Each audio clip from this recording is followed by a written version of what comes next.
Mhm.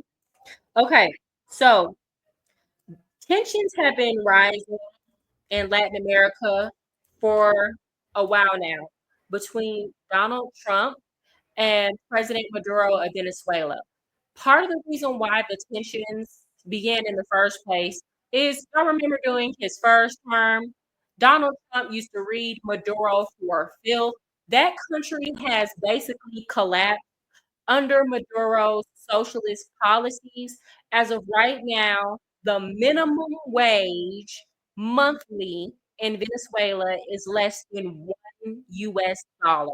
Their currency is worth absolutely nothing. To top it all off, during the Biden Harris administration, they emptied out their prisons. They emptied their prisons and sent them on their merry way up through the southern border into the United States. And not just that, the Biden Harris administration was flying people on airplanes into the United States. So, um, Train Del Ragua was setting up shop over here, exploiting other illegal immigrants, forcing them to engage in criminal activities, to pay debts. There was a couple of situations actually, where they took over apartment complexes, told the residents, you have to pay us rent. And I remember in one situation, they told the owners of the apartment complex, you get 50% of the rent and we get the other 50% of it. Wow. Crazy. Okay, great. No echo. I hear it, but as long as y'all don't hear it, that's okay. All right. So, um, recently, Donald Trump and Pam Bondi basically put out a $50 million bounty on President Maduro's head. I'm gonna pull it up. You can't make this up.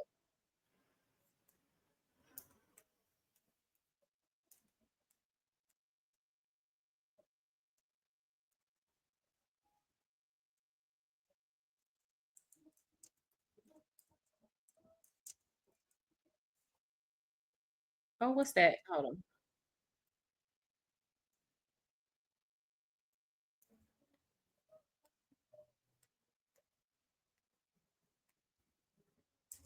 Give me a second. Okay, so this is on live now from Fox. That owl told me that I was doing a great job. Then I tried to speak French in. And welcome back here to Live Now from Fox. I'm Andrew Kraft. Thanks for being with us. We're now at the bottom of the hour. Let's keep it moving with more of these top headlines. A video message posted on social media within the last hour by Attorney General Pam Bondi. This is the message she's seeking to convey here, saying today the Justice Department and State Department are announcing a $50 million reward for information leading to the What's that? arrest of Nicolas Maduro. Maduro, the disputed leader of Venezuela here. Let's listen to Bondi make this announcement here. Today, the Department of Justice and State Department are announcing a historic $50 million reward for information leading to the arrest of Nicolas Maduro.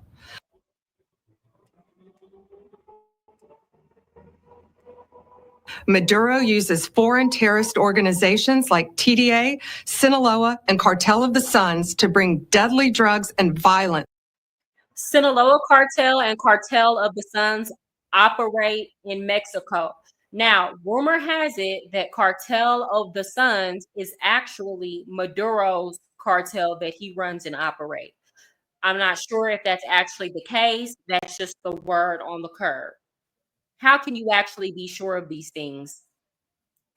into our country. To date, the DEA has seized 30 tons of cocaine linked to Maduro and his associates, with nearly 7 tons linked to Maduro himself, which represents a primary source of income for the deadly cartels based in Venezuela and Mexico. Cocaine is often laced with fentanyl, resulting in the loss and destruction of countless American lives. The DOJ has seized over $700 million of Maduro-linked assets, including 2 private jets, 9 vehicles, and more. Yet Maduro's reign of terror continues. He is one of the largest narco traffickers in the world and a threat to our national security. Therefore, we've doubled his reward to $50 million. Under President Trump's leadership, Maduro. Oh, I'm sorry, y'all.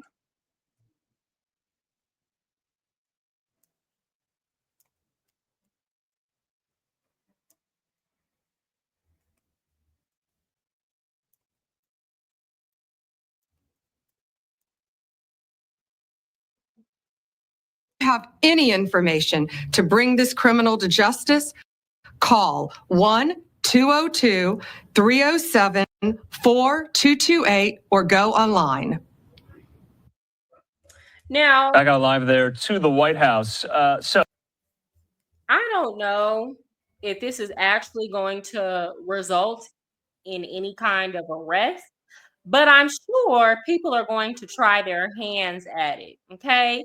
If you're making less than $1 a month, you're really hungry out here. With that said, I have a couple of friends here that had to flee to Colombia because of the situation in Venezuela, and they are here legally. And they have told me that he is very well guarded and very well protected. So I don't know how that's going to turn out, but like, let's be clear. Under the Biden Harris administration, this man was able to run amok and completely destroy parts of our country from the inside out. Not only that, people were there getting money illegally, and the only way that they could send it back home is through the Venezuelan government. So he was making money off of us, running cartel operations. So I'm definitely anti-intervention in other countries, but this country intervened in our country and turned it upside down. Not single-handedly, but he sure helped to do that. So yeah, come get them. With that said, I want to show y'all. I don't know if I can show this on here. This is from Al Jazeera. Let me make sure y'all can see it. Let me make myself small. Okay. Trump signs order authorizing military action against cartels. The newspapers reported on, oh, I'm sorry. President Donald Trump has recently signed an order directing the military to take action against drug smuggling cartels and other criminal groups from Latin America, according to a report in the New York Times. A newspaper report on Friday appeared to confirm statements earlier in the week from Secretary of State Marco Rubio, who signaled the U.S. military had approval to take aggressive action against cartels. It allows us to now target where they're operating and to use other elements of American power, intelligence agencies, the Department of Defense, whatever, to target these groups if we have an opportunity to do it, Rubio said on Thursday. We have to start treating them as armed terrorist organizations, not simply drug dealing organizations. The news, however, has spurred concern that the military could be deployed within the U.S. and abroad to combat sanctioned criminal groups like the Sinaloa Cartel, Tren de Aragua, and Mara Salvatrucha, MS-13. The Trump administration has designated such entities as foreign terrorist organizations, putting them in the same category as groups like Al Qaeda, ISIS, and Boko Haram. So, yes, there will be military action coming. If we are putting them in the same category as ISIS, there will be military action coming. And you know what? I am anti-war. And I don't believe that we should go to war with a foreign country over here on our hemisphere. Absolutely not. But if we are going to go to war with somebody, it absolutely should be organizations that are responsible for the massive fentanyl overdoses in our country, the SMEGs, trafficking and smuggling of women and children, and the massive amounts of drugs that are being pumped into our country. Absolutely. The Trump administration, I read that, but a U.S. government official speaking on conditions of anonymity told the news agency Reuters that no military action appeared imminent. Okay, we see this man is about that action. So I don't think they currently have plans. That doesn't mean they're not being drawn up. Because why else would you say that? Every time Donald Trump says that he's going to do something or he's thinking about doing something, you best it gets done. It gets done. So we can expect some action. Now I'm going to go to this video. This is the president of Mexico basically trying to tell her people that there will be no U.S. invasion of Mexico, which, I mean, technically, she's right. They're probably not going to put boots on the ground and invade, but military action will be taken within their borders. Let's be clear. Or why else would he authorize the federal agencies to do that? She can't really do anything about it. She can't even do anything about the cartels that are within her borders. So, what makes her think that she can do something about the U.S. government deciding that they are going to go with the cartels? Absolutely nothing.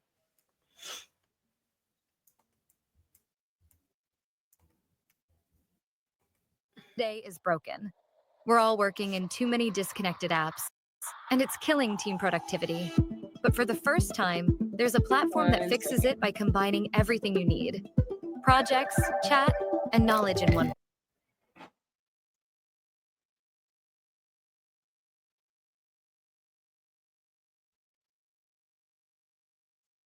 Can y'all hear this? Quietly ordered the Pentagon to prepare options. Here we go.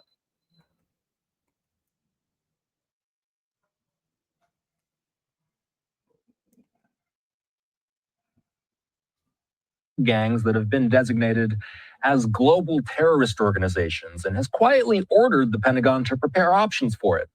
The order, signed by Trump, reportedly provides an official basis for direct military operations at sea and on foreign soil against cartels.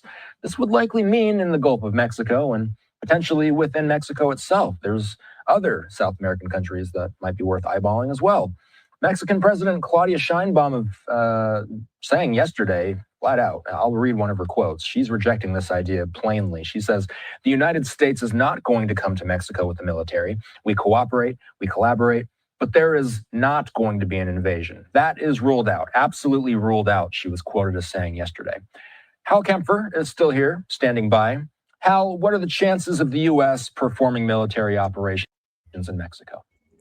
Well, it's always a possibility, but I got to tell you, Austin, the problems with that are legion, and the lawyers would look at this, go, "Oh my gosh." One of the problems is that obviously you're talking with sovereign territory. This is another sovereign country. It's Mexico, and the president of Mexico has made very clear, no, U.S. troops are not welcome. Now, what I will tell you is that over the decades in the war on drugs, we have worked very closely with our Mexican counterparts. There are U.S. law enforcement that are permanently stationed down in Mexico working with their Mexican counterparts. We've done a lot of stuff with intelligence sharing.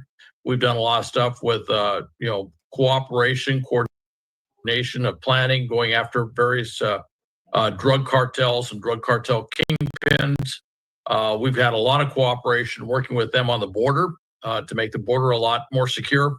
So there's been a lot of cooperation. And to be fair, Donald Trump has tried to work with the Mexican government, and he's been telling them, get this under control, get this under control, get this under control. The thing is, they're in fear for their lives, so they can't. Across the board. But if you talk about doing something where you're sending troops down there on special operations, well, you're starting to kind of hint at something that sounds like when we went after Osama bin Laden in Pakistan. Pakistan, an ally, if you will, a country we work with, but we didn't tell them that we were going in there to take out Osama bin Laden. And of course, the fear was that if we said that, the intelligence would get to bin Laden and he'd get moved and nothing would have happened. And that's part of the issue that we have in Mexico. That look, President Sheinbaum would. That's what I'm saying. They've gotten to the point where if they were going to conduct an operation in Mexico, they wouldn't even tell the president. They couldn't even tell her. Which you would be first to admit that there's a lot of corruption within the Mexican government. The cartels have a lot of money to buy things. They also have a kind of a policy, which is either you work with us or they'll go after they'll not go after just the officials, they'll go after their families as well. So it's a very coercive thing. So they have their tentacles in a lot of places. And intelligence, one of the easier things that they can share. And so that is one of the reasons that we get frustrated sometimes. And there certainly is a desire to do things more autonomously, particularly when we know that there's a target, a kingpin, if you will, that we could go on and get. We have the means to get it. It's just the legal parameters by which it is. So there's a temptation to do something, and that's what you're saying. But okay, so I'm going to stop that there because I had one more thing I wanted to get to before I get off. But y'all let me know. How do y'all feel about that? Do y'all think that we should intervene with the cartels in Mexico? My only concern is if this doesn't get dealt with right now under Donald Trump's presidency, then what might happen in 4 years or even 8 years when you get a different president in office? And it doesn't even necessarily have to be a Democrat. What if you get a Republican in office that's super corrupt and wants to work with the cartels? So it might possibly be our only window of opportunity to deal with this situation. Let's see how it gets handled. Hey, what's up, Jamal? How are you tonight? Okay, so last story I wanted to get to is that today in Colombia, a senator was transitioned. Today in Colombia, a senator transitioned, but it comes weeks after he was attacked. Gonna share this. Give me a minute.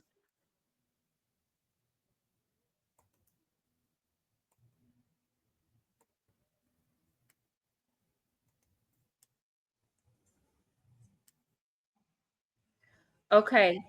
Colombian senator dies weeks after being shot at campaign event. So this man, Miguel Uribe, he is a conservative. Okay? So Colombia has an election coming up in 2026. I try not to speak on Colombian politics because I am here as a guest and I don't want no problems. I'm not giving my opinion on the current Colombian president, Petro. But what I will say is I have yet to hear a Colombian speak positively of him. Nobody that I have ever met in public here in Antioquia has said anything positive about him. Also, I follow several major Colombian news outlets on Instagram, and I have yet to see anybody in the comments section say anything positive about him. He's really good friends with Maduro. And what I do know is that the Colombian people are very afraid of being in a situation where what happened in Venezuela happens here in Colombia. That's all I'll say. So it says Colombian presidential hopeful Miguel Uribe, who had been fighting for his life since he was pew-pewed in June during a campaign event, has died, according to his family. Uribe, a 39-year-old senator and a potential presidential candidate from the right-wing opposition, was pew-pewed in Bogota on June 7th during a rally and underwent multiple surgeries before his death. I asked God to show me the way to learn to live without you, his wife Maria Claudia wrote on social media. Rest in peace. Love of my life, I will take care of our children. Uribe enjoyed a rapid political rise, becoming a recognized lawmaker for the Democratic Center Party. He was seeking to run in the 2026 presidential election. A 15-year-old boy was arrested at the scene with a 9mm Glock type firearm and has pleaded not guilty. They got a 15-year-old to do this after being formally charged on June 10th with attempted unaliving. The prosecutor's office said 5 other suspects have also been arrested. Today is a sad day for the country, Colombian Vice President Francia Marquez wrote on X. Violence cannot continue to mark our destiny. Democracy is not built with bullets or blood. It is built with respect, with dialogue, she said. The whole country is rocked. The whole country is shook. They're very upset. There was a massive protest today. Um, Also, I will say Marco Rubio is not too happy about this. So again, there have been some things going on that I wanted to talk about, but I don't talk about it because I'm here in this country and I don't know what technology they use. I don't know if anybody's watching my social media, but there have been a lot of things going on. If y'all think that US politics is drama, it goes down over here. And the tension between the United States and Colombia has been escalating. A U.S. invasion of Mexico would be a disaster, like most military adventures by the U.S. How? I don't think that would be a disaster. It's one thing if you go halfway across the world to fight a war that has nothing to do with you. You're saying it would be a disaster to invade a country that Texas whooped by itself and the United States whooped when we weren't even the United States like we are now. Furthermore, the cartels have been cut off from, especially in Mexico, from a lot of money. And where do y'all think they get their pew pews? They get them from the United States. So those aren't crossing the border anymore. They're catching them on land, on sea, and in air. Not only that, the people of these countries, again, I follow a lot of these outlets. I see what these people are saying. They're like, please come get these folks. Please come get these folks. Because they are mass unaliving civilians in places like Mexico. Now, here in Colombia, they have a cartel, but the cartel in Colombia knows how to chill out. They're a little bit more diplomatic and, suave in their approach. They try to fly under the radar. They over there acting cool in Mexico.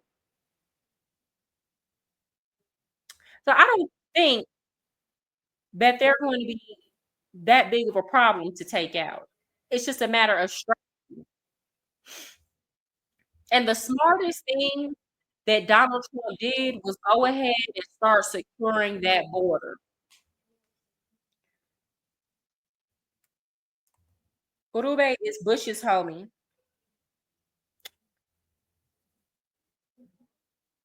Yeah, he's very young. You might be talking about his father. He's very young, or he was very young.